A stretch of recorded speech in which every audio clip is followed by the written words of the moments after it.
Inilah semut ajaib yang bisa berbicara dengan Nabi Sulaiman dan kisahnya diabadikan dalam Al-Quran. Pernahkah kalian membayangkan mendengar semut bisa berbicara?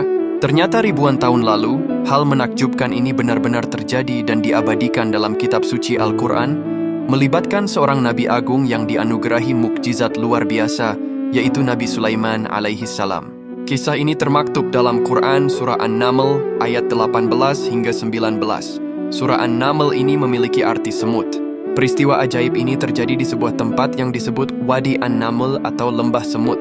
Lokasi persisnya secara geografis tidak disebutkan secara spesifik dalam Al-Quran, namun banyak riwayat menyebutkan lembah ini berada di sekitar wilayah Syam Suriah dan sekitarnya atau di jalur perjalanan antara Yerusalem dan daerah lain yang dilalui pasukan Nabi Sulaiman. Semut ajaib ini digambarkan sebagai seekor ratu semut atau pemimpin semut yang cerdas dan sangat peduli terhadap kaumnya. Karakteristik utamanya adalah kebijaksanaan dan kemampuan komunikasinya yang unik, yang hanya dapat dipahami oleh Nabi Sulaiman berkat mukjizat dari Allah Subhanahu wa Ta'ala. Al-Quran dan hadis tidak memberikan deskripsi rinci mengenai spesies, warna atau ukuran semut tersebut. Namun bila dilihat secara geografi, jenis semut yang umum hidup di kawasan Syam dan Timur Tengah adalah jenis semut pekerja. Ukurannya relatif kecil, seukuran semut pekerja biasa sekitar 2 atau 5 mm.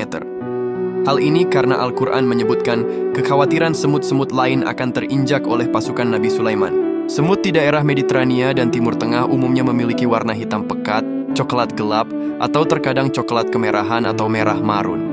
Jenis semut inilah yang diyakini sebagian orang sebagai semut yang dahulu pernah berbicara dengan Nabi Sulaiman. Yang paling utama dari kisah semut ajaib ini bukanlah ciri fisiknya, melainkan kecerdasan, kemampuan komunikasi, dan kepemimpinan sang ratu semut tersebut yang merupakan bagian dari mukjizat yang Allah tunjukkan kepada Nabi Sulaiman.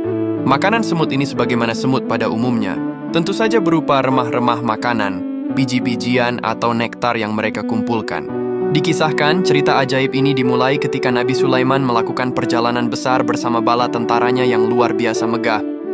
Pasukan ini tidak main-main, terdiri dari manusia, jin, dan bahkan burung-burung. Semuanya berbaris rapi di bawah komando beliau. Saat iring-iringan raksasa itu melintasi lembah semut, sang ratu semut melihat bahaya besar mengancam. Dalam kepanikan, ratu semut berseru kepada seluruh rakyatnya, "Ya ayyuhan naml, udkhulu masakinakum la yahtimannakum Sulaiman wa junuduhu wa hum la yash'urun." Wahai semut-semut, masuklah ke dalam sarang-sarangmu, agar Sulaiman dan tentaranya tidak menginjakmu tanpa mereka sadari. Quran Surah An-Naml ayat 18.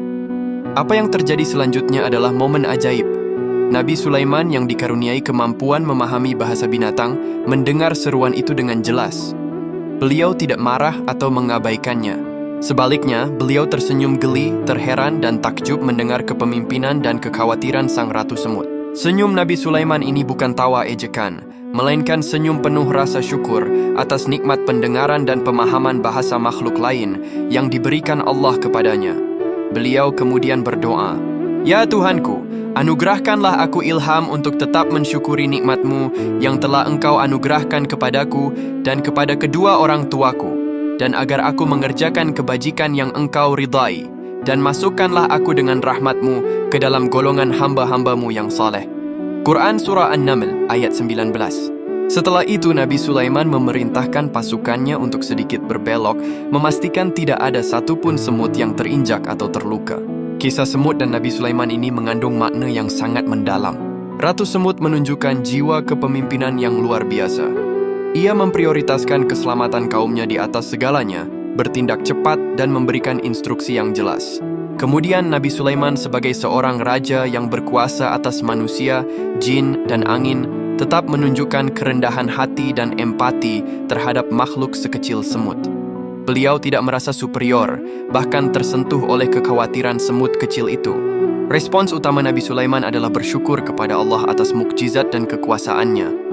Kisah ini mengajarkan kita untuk selalu bersyukur atas setiap nikmat sekecil apapun itu. Maha suci Allah atas segala ciptaannya dan kekuasaannya. Allahumma salli ala Sayyidina Muhammad.